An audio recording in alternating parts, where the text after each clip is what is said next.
Bienvenue à vous et si nous vous rejoignez pour la deuxième partie de cette émission et cette couverture spéciale qu'Al24 consacre aujourd'hui aux événements qui secouent l'entité sioniste. Pour cette partie d'émission, nous aurons François Deroche, président de l'association Justice et Droit sans frontières. Nous retrouverons Gamal Abina, analyste politique, et Eli Hatem, avocat et homme politique franco-libanais. Alors, tout d'abord, François Deroche, on parle d'une crise sécuritaire, mais aussi économique sans précédent qui touche l'entité sioniste. Est-ce le cas, selon vous, et est-ce le résultat de l'entêtement de Benyamin Netanyahou ? Bonjour à vous, à vos téléspectateurs et à vos invités. Mais je pense qu'il ne faut pas chercher plus loin que le bout de son nez, excusez-moi du terme. Aujourd'hui, pourquoi il fait cette réforme, monsieur le Premier ministre Benyamin Netanyahou? Aujourd'hui, il veut servir ses intérêts personnels dans cette réforme. Benyamin Netanyahou, étant lui-même poursuivi pour corruption, il faut le rappeler quand même, dans plusieurs affaires.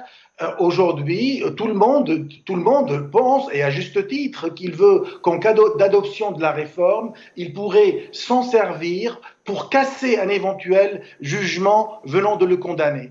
Il faut rappeler quand même, pourquoi. En fait, il y a deux dispositions phares. C'est quand même, le peuple israélien a raison de descendre dans la rue.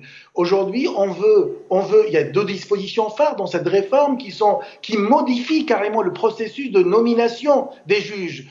Et la deuxième qui entend empêcher, écoutez bien, la Cour suprême, comme si on empêchait ce qu'appelle la Cour constitutionnelle ici chez nous, ou le Conseil d'État, d'invalider toute nouvelle loi fondamentale votée par le Parlement. Donc s'accorder les pouvoirs absolus. Et donc, voilà, c'est vraiment le pouvoir absolu, c'est vraiment, même Bonaparte n'a pas osé faire cela. Et puis, il y a une autre disposition hautement quand même contestée de la réforme, qui est l'introduction de cette clause dérogatoire qui permet au Parlement d'annuler, écoutez bien, à la majorité simple, ce que décidera éventuellement la Cour suprême israélienne. Et ça, effectivement, c'était la goutte d'eau qu'il fallait. Ça veut dire vraiment, il voulait s'ériger de tous les pouvoirs extrêmes. Et là, quand on voit que il y a toujours eu une guerre entre la Cour suprême et les religieux. Il y a en Israël cette Cour suprême, dès la création de l'État d'Israël, les religieux se sont opposés à l'instauration d'un système judiciaire civil. Et les forces nationalistes voient dans les juges comme un obstacle à leurs ambitions personnelles. Et puis on peut dire également que dès la création de l'État d'Israël, en 1948, les religieux se sont opposés à l'instauration d'un système judiciaire civil, et les deux grands rabbins qui ont boudé d'ailleurs la cérémonie de l'inauguration de la Cour suprême il y a pas très longtemps, c'était il y a quelques années, le grand rabbin, en fait, il y a quand même rappeler quand même, c'est important que durant la première législature de M. Benyamin Netanyahou,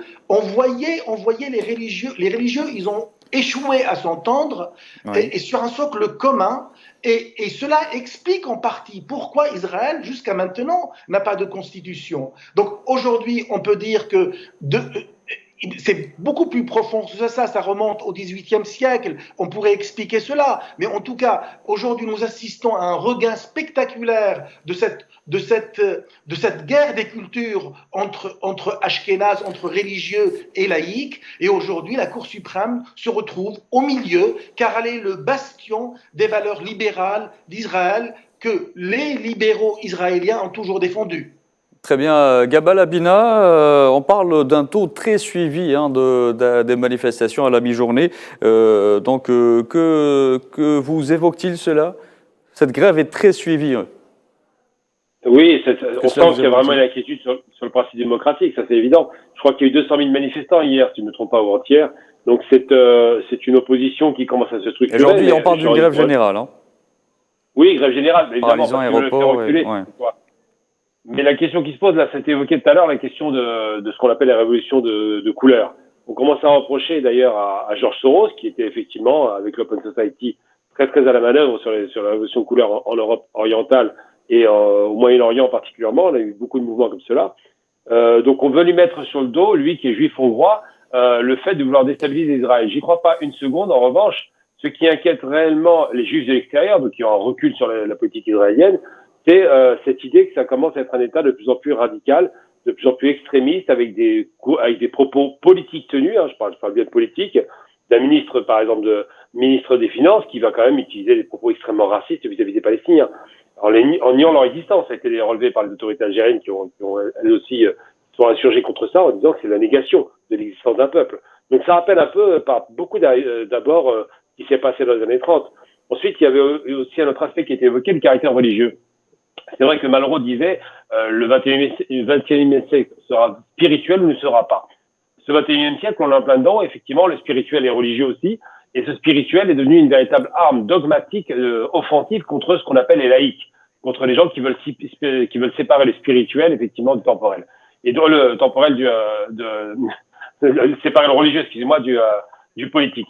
Et donc ces questions sont posées avec acuité, et les manifestants, pour l'essentiel, sont de gauche évidemment. Il y a beaucoup de courants, comme des courants LGBT, comme des courants libéraux, comme des courants areligieux, qui ne veulent pas inscrire Israël dans les questions religieuses, puisqu'au départ, le sionisme n'est pas une question religieuse, faut jamais le perdre de vue. Hein.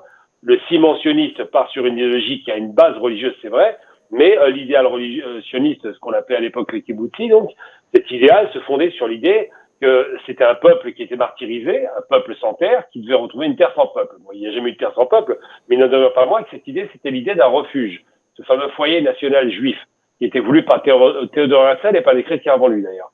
Eh bien, cette idée-là, elle bat en brèche aujourd'hui, parce que des religieux radicaux ne veulent même pas entendre parler de ce qui se passe à Tel Aviv. Tel Aviv, pour eux, est devenu une sorte d'épicentre de Sodome et Gomorrhe, et ils voudraient en finir avec cette capitale qui rappelle beaucoup New York.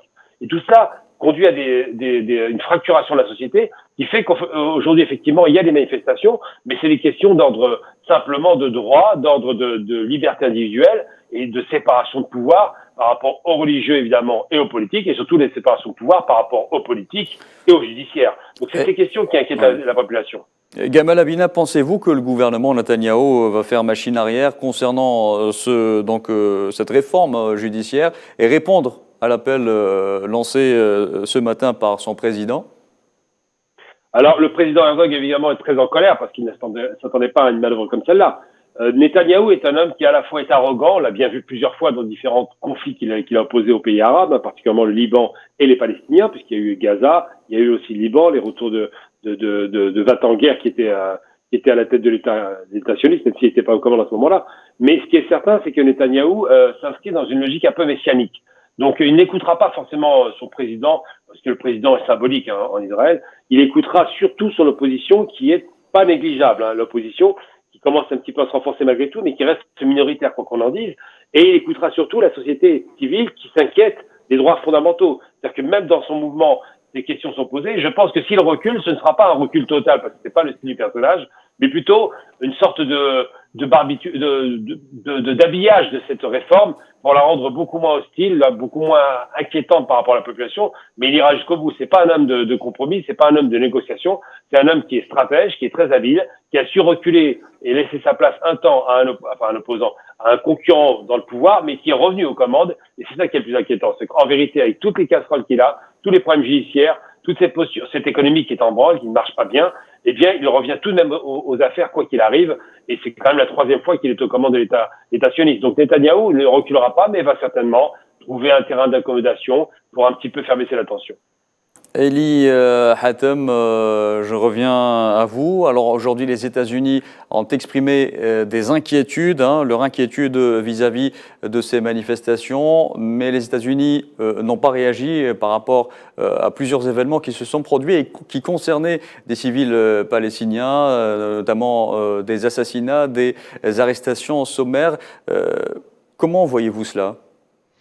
Vous savez qu'aux États-Unis, la politique étrangère, elle est surtout dirigée par des lobbies, et pour le Moyen-Orient en particulier par le lobby sioniste et le lobby pro-israélien. Et comme vous le savez, Israël a violé plus de 1000 résolutions des Nations Unies, en particulier aussi des résolutions du Conseil de sécurité des Nations Unies, ce qui fait d'ailleurs de cette organisation, surtout aujourd'hui, une organisation totalement inutile, car depuis la fin du mandat de l'ancien secrétaire général de cette organisation, Boutros Ghali, qui d'ailleurs les Américains voulaient de lui, comme lui disait toujours un secrétaire, il s'était érigé en général. Cette organisation n'a plus son poids, elle ne fait plus exécuter ses propres décisions. Et puis, elle a échoué également dans sa mission du maintien de la paix et de la sécurité internationale, puisqu'elle a son siège social à New York, à quelques pas de Washington, qui impose son hégémonie sur l'ensemble du monde, surtout depuis la fin de la bipolarisation et la création d'un monde unipolaire. Les États-Unis restent un peu peut-être suspicieux pour ce qui se passe actuellement donc sur place. Elle condamne sans trop condamner, parce qu'il faut dire que le pouvoir a toujours peur de l'AIPAC, donc du lobby sioniste qui est, je dirais, à la tête des différents lobbies qui dirigent la politique étrangère américaine. Et les candidats surtout, ont toujours peur de ce pouvoir du lobby sioniste, de l'AIPAC et des lobbies pro-israéliens pour ne pas déplaire et pour pouvoir être réélus ou élus à la haute magistrature aux États-Unis. Donc, c'est ce qui explique d'ailleurs cette réaction américaine. Et puis donc, mais quand même, il faut dire que pour une fois, avec tout ce qui se passe actuellement donc sur le terrain, cette attaque à ce que les Américains appellent la démocratie, les principes démocratiques, etc., les États-Unis défendent toujours un État israélien qu'ils veulent sur le modèle américain, une société plutôt laïque, avec en respectant quand même cette partie religieuse. Personnellement, je suis contre ce concept-là et je préfère voir en face de moi un Netanyahou qui est beaucoup plus clair dans ses idées, et puis il est bien dans ses bottes, et avoir en face de soi donc Malheureusement, la liaison est mauvaise avec Eli Hatem. Je reviens à François de Roche. Alors, que se passera-t-il, selon vous, si la rue ne décolère pas? L'armée sioniste passera-t-elle à l'action pour faire taire les manifestants, comme elle le fait au quotidien contre les civils palestiniens? François de Roche, vous m'entendez? D'accord, donc nous tenterons donc de revenir donc à François de Roche. Gamal Abina, vous m'entendez? Voilà. Vous m'entendez, messieurs? Oui, maintenant je vous entends très bien. Ah, très bien. Donc nous avons établi la liaison avec François de Roche. Donc je vous repose la question, que se passera-t-il aujourd'hui si la rue ne décolère pas? L'armée sioniste est-elle prête à passer à l'action pour faire taire les manifestants, comme elle le fait, on le voit chaque jour, avec les Palestiniens?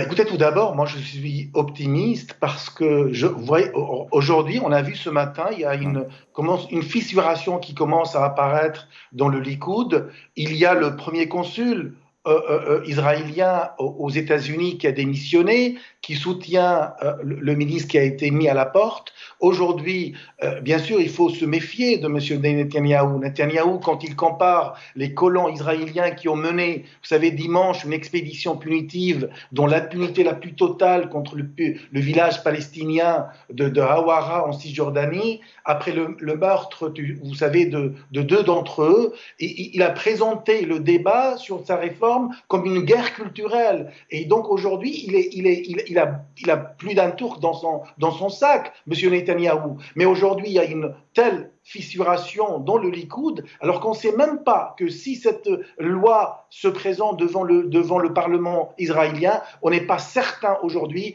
que cette loi serait votée. Il n'y a pas de 49.3 comme aux États-Unis, si mes souvenirs sont bons. En tout cas, aujourd'hui, de façon démocratique, il y a une très petite probabilité pour que cette loi sur cet arrangement que M.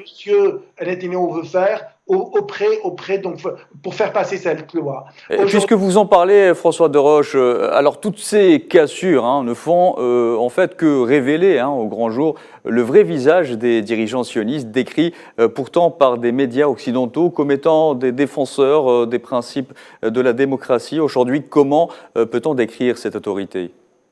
Tôt ou tard, les masques tombent de toute manière. Aujourd'hui, les masques sont tombés, comme ils sont tombés déjà lors de l'assassinat de Shirin Abu Akleh, comme ils se sont tombés quand on a eu des vidéos où on traumatise des enfants.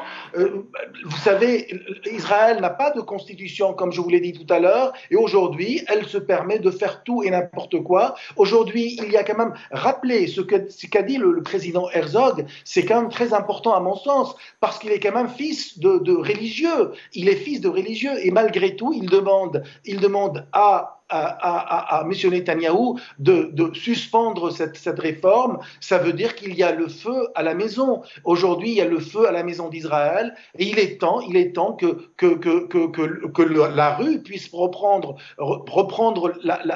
les commandes, parce qu'aujourd'hui, la loi que veut faire passer M. Netanyahou ne sert uniquement qu'à servir ses intérêts personnels et servir les colons qui aujourd'hui, vous avez vu, il y a des gens qui ont manifesté, et les colons se sont comportés comme des véritables voyous pour essayer d'empêcher l'expression démocratique en Israël.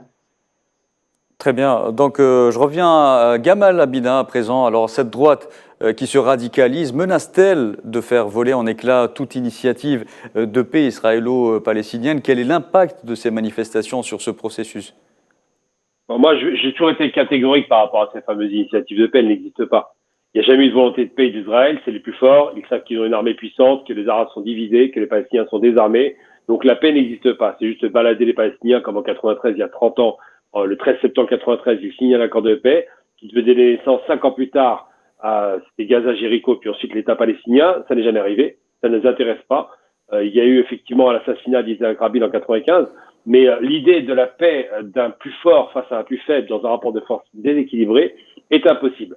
La paix ne se fait qu'entre deux adversaires qui ont à peu près un rapport de force équilibré et qui ont des choses à perdre. En l'occurrence, qu'est-ce qu'il y a à perdre à Israël à faire la paix ? Tout. Ça ne les intéresse pas de perdre du territoire, le contrôle de la Palestine et la question de la suprématie militaire dans la région. Surtout les aides américaines qui sont conséquentes, 3 milliards officiellement par an. Donc Israël n'a aucun intérêt à faire la paix. Quel intérêt les Palestiniens à faire la paix ? Ne plus mourir déjà pour commencer, retrouver une dignité, des frontières sécurisées, l'idée qu'ils existent comme peuple, parce qu'ils ont toujours existé, je le rappelle tout de même, la Palestine existait avant 48, ce qu'on a tendance à oublier. Donc l'idée de la paix par tel ou tel Premier ministre n'a jamais existé. Il y a une tentative de paix parce que les Américains en 93, en 91 pour être précis, ont fait une pression énorme sur Israël. C'est James Baker qui avait menacé à l'époque Shamir d'aller à la table des négociations si jamais il n'y allait pas et lui retirer les subsides américains, donc les financements américains, et Shamir s'est exécuté la mort dans l'âme. Par la suite, c'était Rabin, mais il n'en demeure pas moins qu'Israël ne fait pas la paix. Elle ne fera la paix que le jour où elle aura des difficultés réelles, qui commencent à se faire sentir. Ce qui se passe dans le monde est en train d'être une vraie inquiétude pour l'opposition et pas seulement pour la direction politique. Mais l'idée de paix d'Israël, c'est une vieille chimère. J'avais rencontré une fois Walid Sharara, il avait dit une phrase très intéressante, je vous la donne pour comprendre la qualité du personnage, c'est un Libanais, un Libanais chiite. Il avait dit qu'Israël n'est pas un peuple avec une armée, mais une armée avec un peuple. Tout est dit. Chaque Israélien a une arme et peut attaquer et se défendre. Donc on est très loin de l'idée d'un peuple pacifiste aujourd'hui qui voudrait la paix. Ils sont dans une posture guerrière et malheureusement ne la quittent pas. Eli Hatem, selon vous, quel est l'impact de ces événements sur le processus de paix israélo-palestinien ? Écoutez, comme M. Abina l'a très bien souligné, c'est que Israël ne veut pas réellement la paix, car comme je le disais tout à l'heure, c'est toujours par la peur que cette entité artificielle essaye de maintenir une cohésion entre ces différentes communautés. Je vais peut-être vous étonner. Personnellement, je suis pour Netanyahou. Je suis pour qu'il reste dans le pouvoir. Pourquoi ? Pour la raison très simple, parce que nous avons un adversaire qui est clair, qui est bien dans ses bottes, et nous savons... Rester au pouvoir, oui, Eli Hatem, mais pas tuer des Palestiniens comme on le voit au quotidien. Ben, écoutez, vis-à-vis malheureusement de la société internationale, c'est important que cette entité révèle sa véritable image. Mais on le voit chaque Car une jour. entité comme nous Oui. l'avons toujours vu, Israël, un pays qui, soi-disant, vis-à-vis des Européens, un État démocratique et qui représente un peuple. Or, c'est un artifice. Il faut lire Shlomo Sand. C'est un artifice. Le peuple israélien, c'est une création artificielle. Il n'existe pas de peuple israélien, il n'existe pas un peuple juif, mais il y a des communautés, il y a une confession, il y a une religion juive, oui, certes, mais cette invention de cette notion de peuple et la création de cette entité qui, vous vous souvenez, c'était une terre sans peuple pour un peuple sans terre, ce qui est archi faux, car il a toujours existé sur cette terre-là, comme l'ont toujours rappelé, et je me souviens d'ailleurs, c'était les chrétiens orientaux qui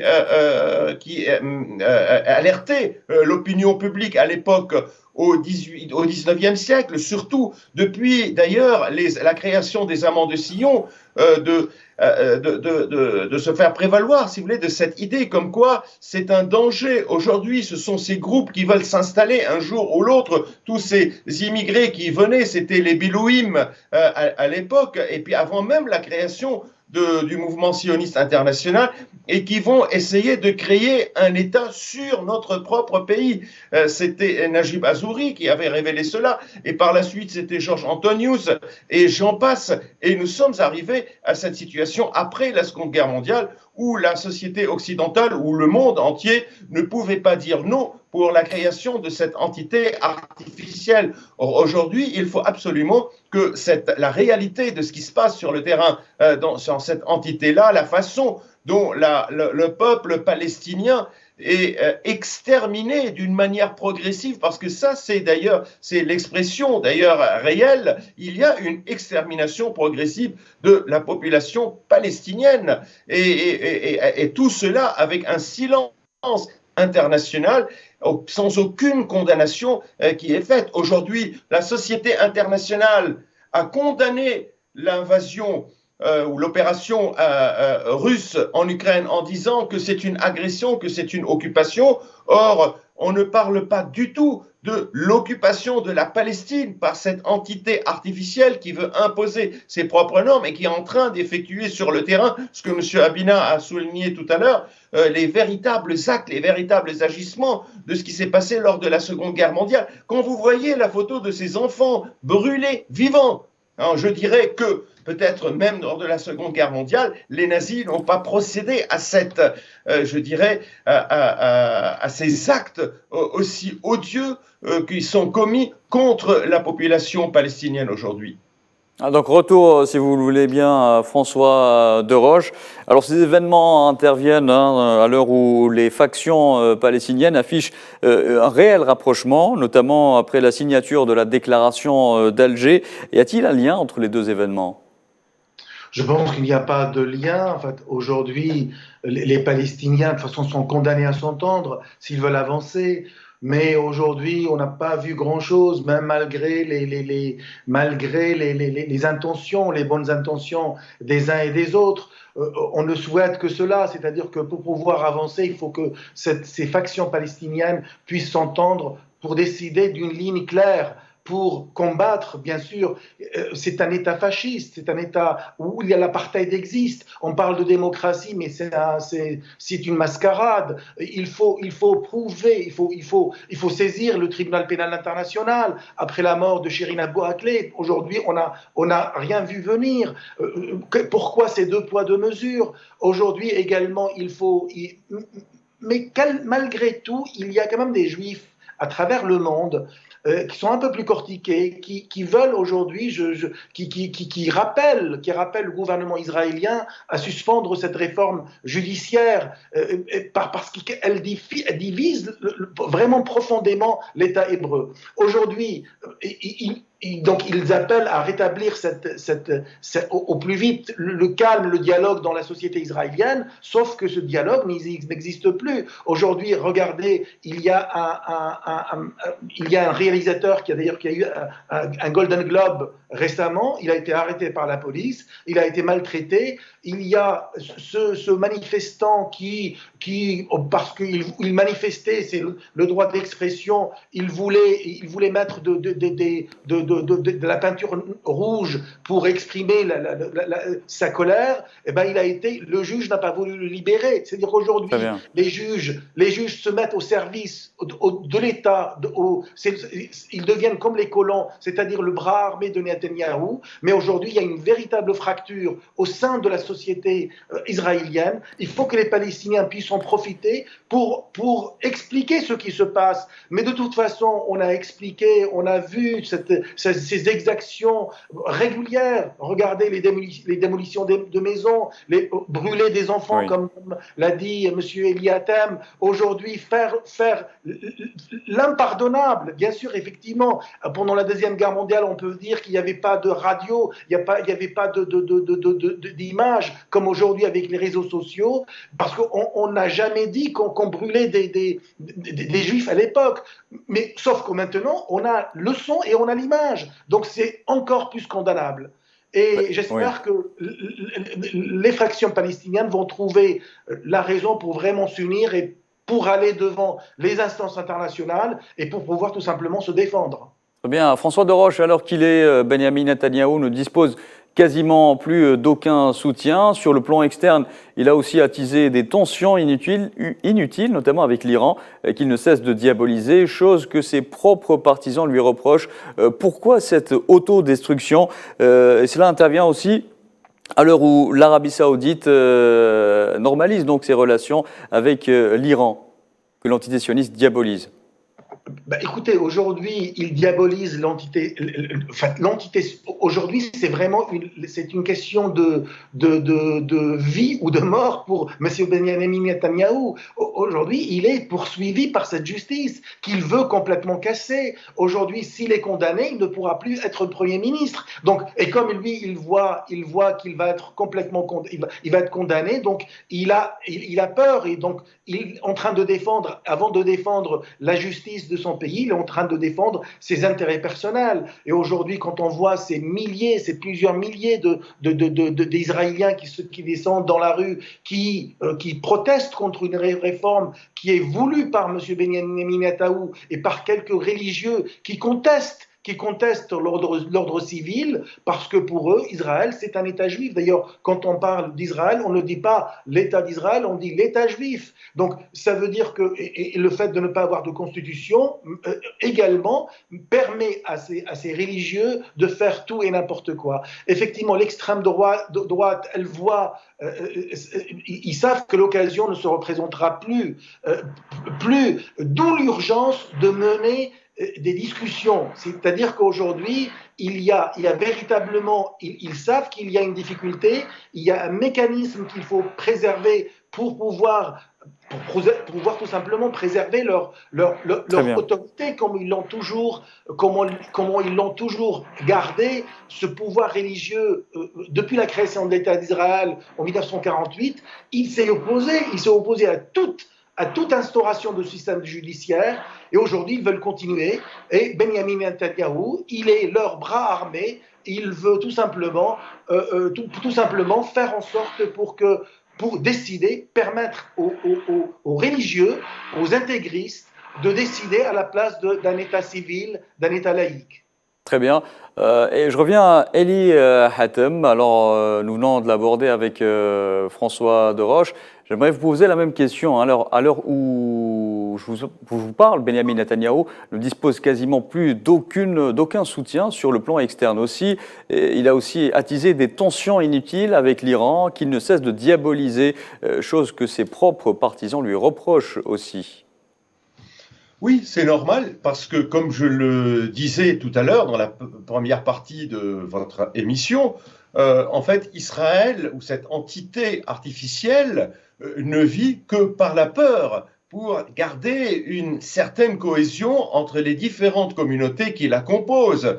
que ce soit les communautés ashkénazes, les séfarades qui viennent d'Afrique du Nord, ou bien les Mizrahi qui viennent d'autres pays du Moyen-Orient, ou bien les Falachas. Et donc, au sein même de ces communautés, il y a des divisions, des dissensions politiques, parce qu'en raison des différents partis politiques. Donc, il y a une double, une triple démocratie, en plus une hiérarchie, je dirais, racialiste. Première, la catégorie supérieure, c'est les Ashkénazes. Deuxièmement, il y a les séfarades et les Mizraïm. La troisième catégorie, ce sont les Falachas. Et puis après, avant donc de renforcer le caractère juif des institutions avec la loi de juillet de 2017, il y avait ce qu'on appelait les non-juifs, c'est-à-dire les goïms, les arabes, qui pouvaient avoir la nationalité israélienne, avoir des représentants au Parlement. Tout est en train d'imploser aujourd'hui, ou d'exploser plutôt aujourd'hui, et nous voyons donc cela sur le terrain. Écoutez, il faut dire une chose, et c'est encore une fois, c'est un soutien que j'accorde à Benjamin Netanyahou, encore une fois, une fois pour toutes, qu'on ait une idée claire au sujet de ce régime. Ce régime, Netanyahou, il a été élu selon les institutions de ce régime-là. Et aujourd'hui, ce sont selon ces institutions, il prend des initiatives. Eh bien, écoutez, ça répond encore une fois à la nature de ce régime, à la nature de ce système qui a été soutenu longuement par la société internationale et qui n'a jamais donné aucune sanction à cet État qui a violé toutes les résolutions des Nations Unies, du Conseil de sécurité, de cette organisation mondiale, alors qu'on a distribué des sanctions à l'Iran, alors qu'il n'y a pas eu de menace de la part de l'Iran sur la société internationale. Oui. Aujourd'hui, la Russie est également sous sanctions sous prétexte qu'elle s'est attaquée ou qu'elle tente d'occuper l'Ukraine. Or, aujourd'hui, la société internationale n'a même pas donné une seule sanction contre un seul acte qui est commis par cette entité artificielle, encore une fois, qu'on appelle Israël. Donc, c'est ça, ce cynisme international.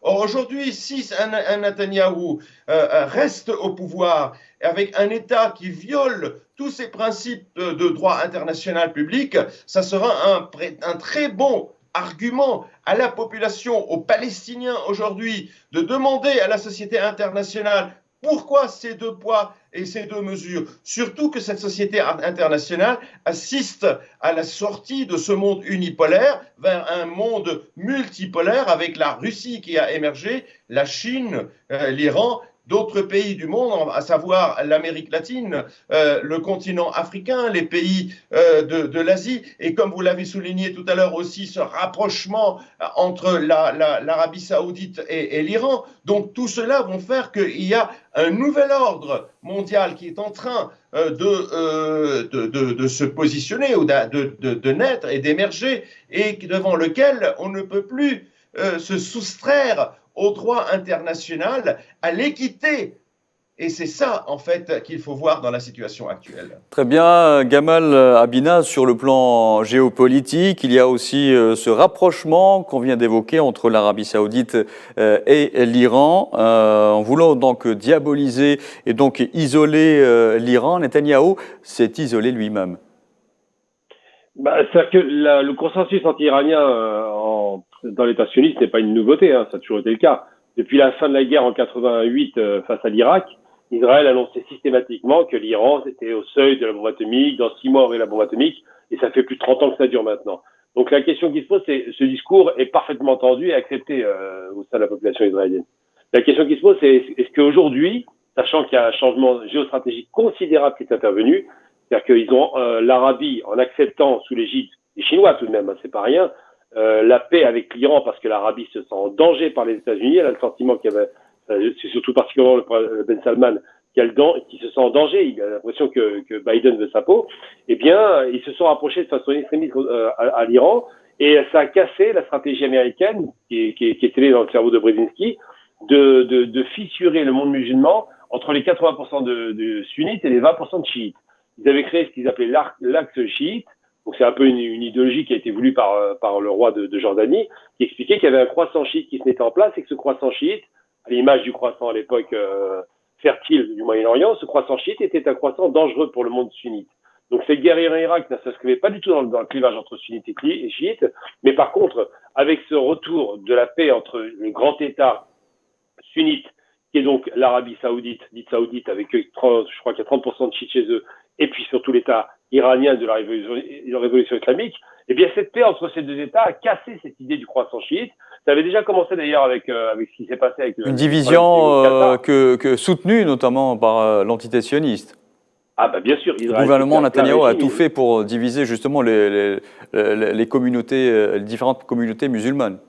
Musulmanes, voilà. Et c'est un choc d'ailleurs, même la presse de gauche israélienne. C'est pour ça que je ne dis pas qu'il y a un consensus sur l'État sioniste général par rapport à l'Iran, mais parce que c'est un pays industrialisé, c'est un pays qui a des capacités offensives maintenant, qui est capable de faire face, qui a sanctuarisé son territoire avec ses missiles. Eh bien, l'État sioniste se dit quoi? Il se dit que depuis ce choc, ce choc géopolitique du rapprochement entre sunnites et chiites, alors que pendant 30 ans, ils avaient alimenté la division, eh bien, un nouvel ennemi va émerger. Et un ennemi qui sort renforcé. Parce qu'avec cette paix dans la région, eh bien, c'est sans doute la paix au Liban qui va s'installer, puisqu'il n'y aura plus ce clivage entre le courant de Hariri et puis le courant, évidemment, de Aoun et puis de Nasrallah. Il y aura aussi la paix au Yémen. Ce territoire qui est martyr aujourd'hui va peut-être enfin retrouver la paix. Il y aura la paix en Irak, puisqu'il n'y aura plus cette division entre sunnites et chiites, avec les chiites qui dominent l'Irak actuellement. Il y aura la paix, évidemment, en Syrie. Tous ces territoires sont en train d'être revus en termes de négociations de paix, avec cette paix entre l'Arabie et l'Iran, qui sort d'ailleurs le grand vainqueur, et Israël le voit comme un danger. Donc il y a un danger de l'intérieur, effectivement, ça a été dit. Israël se fonde sur le principe qui est très simple, de dire que tant qu'il y a les ennemis de l'extérieur, cette fameuse cohésion nationale qui n'existe pas au départ, de peuples qui ne se connaissent pas, ces fameuses tribus Israël, ça a été dit tout à l'heure par les Hatem, à savoir que on a inventé le peuple juif, c'est Shlomo Zahn qui l'avait écrit, comme on fut inventé le peuple juif. Eh bien, cette cohésion se fait avec l'idée qu'il y a l'ennemi de l'extérieur. Vous êtes capable de radicaliser et de faire en sorte que le peuple soit uni parce qu'il y a les Arabes dehors. C'est comme ça qu'on les voyait. Aujourd'hui, ces Arabes étant d'ailleurs plus seulement Arabes, puisque les Iraniens ne sont pas Arabes, deviennent de plus en plus solidaires entre eux, et c'est très bien. Et Israël se voit de plus en plus fragilisé parce que les fondements de sa démocratie, qui était une démocratie de droit, se voient fragilisés par une volonté réelle de la part de Netanyahou de confisquer les pouvoirs. Et d'ailleurs, j'en veux pour preuve une idée qui est assez inquiétante. La dernière fois qu'on a vu quelqu'un confisquer les plats pouvoirs, c'était en 1933 avec Hitler au mois de mars, en 1933, après l'incendie du Reichstag. Il confisquait les plats pouvoirs en pleine démocratie. Ça devient une dictature. Et c'est ce qui fait peur à la société israélienne. Donc il y a les ennemis de l'extérieur qui sont de moins en moins faciles à comprendre. On ne sait pas ce qui va se passer. Les ennemis d'intérieur, c'est ceux qui veulent confisquer la démocratie au profit d'un État théocratique, donc basé sur les principes religieux. Et puis évidemment, la fragilisation économique du pays qui ne vit que par les subsides de l'Occident. Nous venons d'apprendre, Gamal Abina, que les différentes missions diplomatiques de l'entité sioniste sont entrées en grève. Votre lecture? Alors la lecture, simplement, encore une fois, c'est qu'il n'y a pas fondamentalement... Cela au niveau mondial. Oui, au niveau mondial, j'entends bien. Fondamentalement, Israël reste un État sioniste. Celui qui pourrait remplacer, si ça arrive, Netanyahou, sera aussi sioniste que lui. Il n'y a aucun problème. La politique n'a jamais changé. Il y a toujours autant de massacres de Palestiniens. Mais c'est vrai que Netanyahou se met en grande difficulté politique parce que cette volonté de vouloir mettre à bas, pas l'institution, parce qu'en réalité, effectivement, c'était dit tout à l'heure par M. Deroche, il n'y a pas de constitution. Et on ne peut pas faire une constitution parce que le pays n'existe pas en soi. Il n'y a pas de frontières définies. Israël, c'est une idée du grand Israël, Eretz Israël, qui va au-delà des frontières actuellement qu'ils ont conquis. Et l'idée de faire une constitution, c'est de définir non seulement un État de droit, un État avec des frontières parfaitement reconnues internationalement, et un État qui s'inscrit dans le droit international. Donc ces questions n'existent pas, ils ne respectent pas le droit international. L'ONU, pour eux, n'a aucun sens. L'autre aspect aussi, c'est que l'ONU en 48 a fait un plan de partage qui n'a pas été respecté. 67, c'est pareil, c'est pas respecté. Bref, Israël se fiche complètement des lois internationales parce que en elles-mêmes, les lois sont déjà très très difficiles à définir. Et donc, comment tout cela, Monsieur Abina, permettez-moi de vous couper, comment tout cela peut-il être possible pour un État donc qui se dit démocratique, pourquoi cette impunité et cette complicité aussi de la communauté internationale? Alors moi, je milite beaucoup pour la cause palestinienne en France, évidemment. Et j'ai envie de dire simplement, c'est que Israël n'est pas... Alors, contrairement à l'idée reçue, on dit que les lobbies, l'AIPAC, effectivement, est assez puissante aux États-Unis. Mais ça reste un lobby. Lobby, c'est un mot anglais pour dire les halls. Pourquoi? Parce que les gens qui vont dans les halls rencontrent les sénateurs, les républicains, les hommes politiques, les décideurs politiques. les présidents et leur suggèrent une influence sur leur politique, essaient de les influencer. Ça, c'est la réalité. Ça ne veut pas dire qu'ils ont pouvoir, ça veut dire qu'ils veulent influencer. C'est vrai que l'influence était très grande. Mais celui qui est influencé a un intérêt au départ. Il ne faut jamais oublier qu'il y a eu 8 croisades avant, parce qu'il ne faut jamais perdre de vue qu'Israël n'est qu'une 9e croisade qui a pris une autre forme en utilisant un peuple qu'on a martyrisé en Europe pour l'installer de force là-bas. Et donc aujourd'hui, l'Occident, et c'est pour ça que c'est pas Israël n'est pas en toute impunité, l'Occident donne l'impunité à Israël, puisque les lois ne sont jamais votées contre eux, dans le but de maintenir une base permanente au Moyen-Orient. Israël n'est qu'une fabrication militaire pour maintenir une base permanente de ces anciens croisés qui savent que le Moyen-Orient regorge de pétrole et de gaz. Le jour où il n'y aura plus de pétrole et de gaz, Moyen-Orient, Israël n'existera plus, évidemment. C'est juste une façon de garder une présence artificielle dans la région. Donc l'impunité est voulue par l'Occident. Très bien, François Deroche. Comment la communauté internationale pourrait-elle jouer un rôle plus important pour résoudre ce conflit qui prend des proportions régionales ?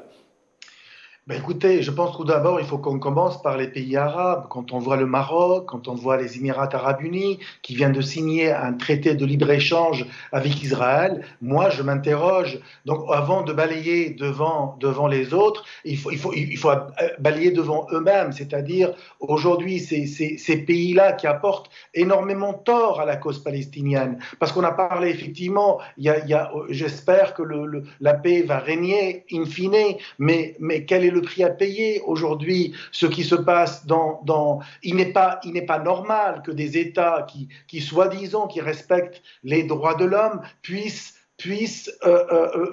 donner carte blanche à cet État israélien, cet État raciste, cet État xénophobe, cet État qui ne respecte absolument rien. Et tout à l'heure, je voudrais revenir sur ce qu'a dit M. Eliatam.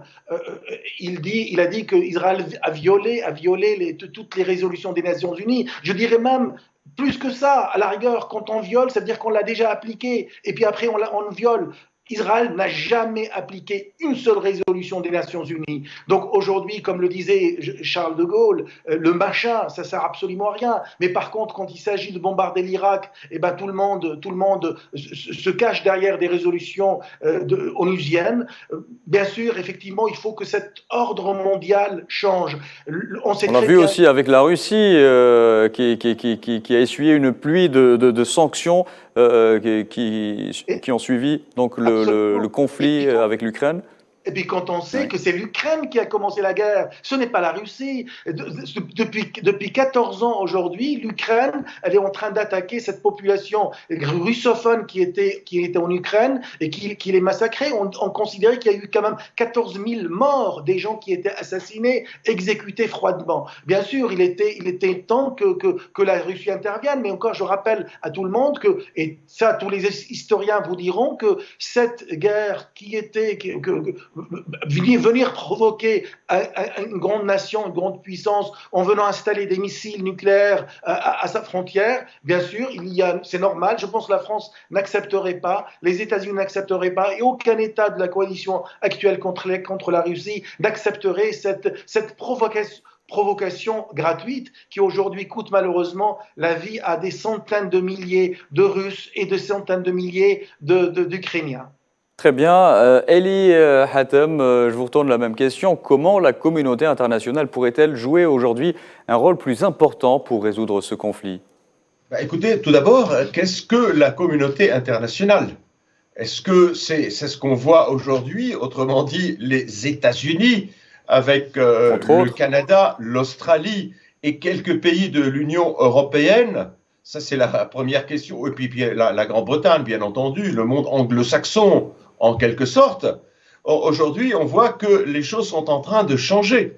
C'est que vous avez ce monde unipolaire dominé par les États-Unis qui ont exercé un diktat, une hégémonie totale depuis la fin de la bipolarisation et en particulier depuis la fin de la guerre en Yougoslavie, depuis la conférence de Dayton.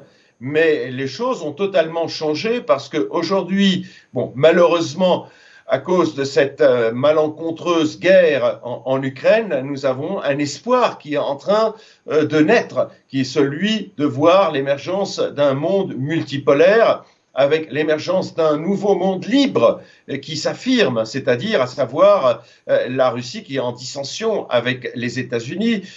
D'autre part, il y a la Chine. Vous avez l'Iran, vous avez les pays que j'ai cités tout à l'heure, c'est-à-dire tous ceux de l'Amérique latine, tous ceux du continent africain. Vous avez également l'Asie, vous avez également une partie des nations européennes, y compris au sein même de l'Union européenne, qui n'ose pas trop hausser la voix parce que l'Union européenne est soutenue par l'OTAN et puis elle est téléguidée par l'OTAN. Je pense à la Grèce, je pense à la Hongrie qui est encore, qui s'affirme un peu plus que la Grèce d'ailleurs, mais vous avez aussi tous les pays du Moyen-Orient comme l'Arabie saoudite et les autres. Donc nous nous attendons aujourd'hui à un nouveau monde libre, c'est la véritable société internationale, car il représente la majorité la plus large des pays de la planète. Et ce sont ces pays-là qui doivent prendre en main la société internationale, faire, je dirais, appliquer de nouveau le droit international public, comme l'a tout à l'heure souligné M. Desroches, je suis tout à fait d'accord avec lui. Israël n'a jamais appliqué, donc elle n'a même pas violé, mais elle a violé, si vous voulez, le concept de droit international, c'est-à-dire les différentes règles et les principes du droit international public qui sont totalement mis de côté depuis cette fin de cette bipolarisation et cette hégémonie américaine. Il est temps aujourd'hui à cette nouvelle société internationale de reprendre les choses en main, de changer, de substituer une nouvelle organisation à celle des Nations Unies qui est sous domination américaine, dont le siège social se trouve à Washington, pour libérer le monde et donner la parole à la majorité de la population ou des populations de la planète et de reprendre cet équilibre international, cette équité et d'appliquer en fait le droit une fois pour toutes, y compris pour cette région particulière du monde qui a souffert depuis la création, même je dirais même avant la création de cette entité sioniste, c'est-à-dire le droit du peuple palestinien à sa patrie et puis respecter l'ensemble des différentes communautés, y compris d'ailleurs les communautés juives, parce que je vous rappelle encore une fois, ce sont, je dirais, plus certaines communautés juives qui militent plus pour cette idée, pour cette équité, que, comme l'a très bien souligné M. Desroches, comme d'autres pays de la planète, que ce soit des pays arabes ou des pays occidentaux, qui sont sous le joug, je dirais, de l'idéologie, des idées sionistes, et qui, ça les arrange peut-être, et qui veulent absolument imposer cette entité-là. Il est temps aujourd'hui de donner plus de liberté, une véritable dimension en fait à ces différentes entités, différentes sociétés, différentes communautés qui sont dans la planète et qui ont le droit de vivre en paix. Et comme l'a très bien aussi souligné tout à l'heure M. Albi, Jamal Albi, quand il a indiqué que Israël ne veut pas la paix, c'est normal, parce que Israël, si vous voulez, elle doit son existence depuis sa création jusqu'aujourd'hui à cette menace toujours de guerre, menace de peur pour maintenir la cohésion interne. Donc, la société internationale, encore une fois, elle n'existe pas. Il y a cette ex-société internationale téléguidée par les États-Unis et qui est en train de fondre de plus en plus. On voit que même la France hésite aujourd'hui. Il faut rappeler peut-être que c'est le président Macron qui était d'ailleurs le premier à avoir critiqué l'OTAN en disant qu'il était dans une situation comatique et qu'il a eu quand même un bras de fer, je dirais, avec les États-Unis au sujet de la question de la remise en cause des contrats des frégates par l'Australie sous l'impulsion donc des États-Unis, qui aujourd'hui part bientôt en Chine pour faire un clin d'œil à la Russie en sachant les relations intimes entre la Russie et la Chine pour sortir en fait éventuellement de cette hégémonie américaine, comme l'avait fait d'ailleurs le général de Gaulle, il faut le rappeler, quand il n'a pas voulu rester dans le commandement militaire de l'OTAN. Donc il faut espérer qu'un nouveau monde libre s'affirme de plus en plus, un monde qui va appliquer le droit international et par conséquent qu'il y aura des répercussions sur les différents conflits mondiaux, y compris le conflit en Palestine et dans le monde arabe. Et c'est un point que je voudrais aussi aborder avec Gamal Abina. Le conflit en Ukraine, selon vous, a-t-il de près ou de loin impacté ou contribué au déclenchement de ces événements qui secouent donc l'entité sioniste? Puisqu'on parle d'un monde aujourd'hui multipolaire, l'entité sioniste dispose-t-elle de moins de soutien? Alors, il se trouve que les sionistes ont une véritable problématique qui se pose à eux. Le président ukrainien, que tout le monde connaît, Zelensky, c'est à contester les médias occidentaux, est d'origine, et de tradition juive. Ça ne fait pas de lui un sioniste, mais c'est quelqu'un qui a plutôt une tendance à avoir la sympathie pour Israël. Il l'a dit plusieurs fois. Israël a du mal avec ce conflit parce qu'elle ne veut pas se froisser avec Moscou, qui est un grand soutien d'Israël. N'oublions jamais qu'ils n'ont jamais été amis des Palestiniens, des Russes, que ce soit soviétiques aujourd'hui, mais ont soutenu et reconnu immédiatement la création d'Israël. Donc ne nous trompons pas. Par contre, ce qui est intéressant, c'est que Moscou aujourd'hui s'est rendu compte que le monde se divise en deux, l'Occident et le reste du monde, donc 80% du monde. Et que Poutine a tout intérêt à se mettre en bon terme avec le monde arabe, puisque ce sont les Arabes qui font la loi sur les gaz et le pétrole. Et que si Poutine n'est pas en bon terme avec eux, ils vont suppléer les besoins occidentaux, ils se trouvent en difficulté, bien qu'ils exportent vers la Chine. Et donc, ça, selon vous, un lien direct avec la crise énergétique aussi? Tout à fait. Le rapport énergétique n'est jamais absent des calculs. On sait très bien que les différentes guerres menées contre le monde arabe ont toujours été faites à l'aune du pétrole, que ce soit l'Irak, la Libye, même la Syrie indirectement, puisqu'il y avait des gazoducs. Donc toutes ces questions sont intimement liées. En même temps, la présence d'Israël, qui est un pays qui a aussi du gaz, aujourd'hui ils ont découvert beaucoup de gaz, au large des terres palestiniennes, il faut le rappeler tout de même, eh bien Israël veut aussi jouer son rôle dans la région. L'Égypte va devenir un immense producteur de gaz, donc il y a tout un rapport géoéconomique qui est en place et qui est en liaison avec les relations internationales. Donc Poutine ne veut pas se froisser avec ses alliés ou nouveaux alliés arabes, puisqu'il a maintenu le soutien à la Syrie, et la Syrie a remporté la guerre avec brio, avec le soutien de la Russie. Il ne veut pas se froisser avec l'Arabie avec laquelle il s'est mis d'accord. L'Arabie n'a pas accepté de répondre aux injonctions américaines par rapport au boycott des Russes. Il ne veut pas se froisser avec l'Iran, qui est un véritable allié aujourd'hui, alors que historiquement, l'Iran de la révolution islamique était anti-américain, mais aussi anti-russe. Et il ne veut surtout pas couper cette liaison. Donc Israël n'a aucun intérêt à se couper des Russes parce qu'elle se sent en danger, qu'elle a besoin tout de même de la médiation russe dans différents conflits de la région, elle le sait. Elle ne veut pas se froisser avec les Ukrainiens parce que traditionnellement, beaucoup de ministres ou premiers ministres israéliens viennent d'Ukraine, il ne faut jamais perdre de vue, comme Golda Meir. Et elle ne veut pas non plus se froisser avec ses alliés américains parce que c'est leur cordon ombilical pour vivre. Donc tout ça fait que le nouveau monde qui se dessine actuellement, et ça va très très vite, on se rend compte vraiment des relations qui bougent à une vitesse assez extraordinaire. La paix entre l'Arabie et l'Iran, eh bien les Russes ne sont pas étrangers à cette paix puisqu'ils ont aussi poussé les Chinois à intervenir. Cette paix redistribue complètement les cartes au Moyen-Orient et fait qu'Israël se sent en danger. Et malheureusement, Netanyahou, qui n'est pas un homme très intelligent pour le coup, n'a pas anticipé cela. Sa société se rend compte des risques par rapport à cette présence iranienne qui pourrait entrer au risque, d'ailleurs, n'oublions pas, se rend compte des risques parce que la défense, le mythe de l'invincibilité israélienne a été battu en brèche dès 1973, puis ensuite à nouveau dans les années 2000 avec le Hezbollah, puis à nouveau en 2006, puis 2008 avec Gaza, et à nouveau 2014, c'est-à-dire qu'Israël ne fait qu'essuyer les échecs. Et là, ils avaient en face d'eux des armées très peu équipées en vérité. Mais l'Iran, c'est pas une armée peu équipée, c'est une puissance considérable avec un dogme chiite qui autorise le martyr. Et donc l'Israël est très inquiète par rapport à l'Iran, non pas sur la bombe atomique, mais sur les capacités offensives balistiques iraniennes qui se développent à vitesse grand V. J'en veux pour preuve que l'Iran soutient, il ne le dit pas officiellement, les Russes avec ces fameux drones très efficaces contre les Ukrainiens. Donc tous ces rapports géopolitiques font qu'Israël est à la fois inquiète parce qu'elle ne peut pas se couper de la Russie, qui l'a soutenue dans les années 90 en envoyant 1 million de juifs russes pour renforcer ses forces, et en même temps ne peut pas se couper de sa tradition ukrainienne, puisqu'il y a beaucoup d'Israéliens qui viennent d'Ukraine, et qui a besoin de garder quand même de bonnes relations avec l'Ukraine, donc l'Occident. Donc tout ça est vraiment très compliqué. Très bien, donc dernière question pour François Deroche. Elle est pour vous, Monsieur Deroche. Alors que va faire dans l'immédiat Benyamin Netanyahou pour répondre à la rue, mais aussi aux défections auxquelles il fait face? Je pense qu'aujourd'hui, M. Netanyahou, il est au pied du mur. Aujourd'hui, il n'a pas trop le choix. Alors, on a une radicalisation qui est en train d'être vraiment présente auprès de la rue israélienne.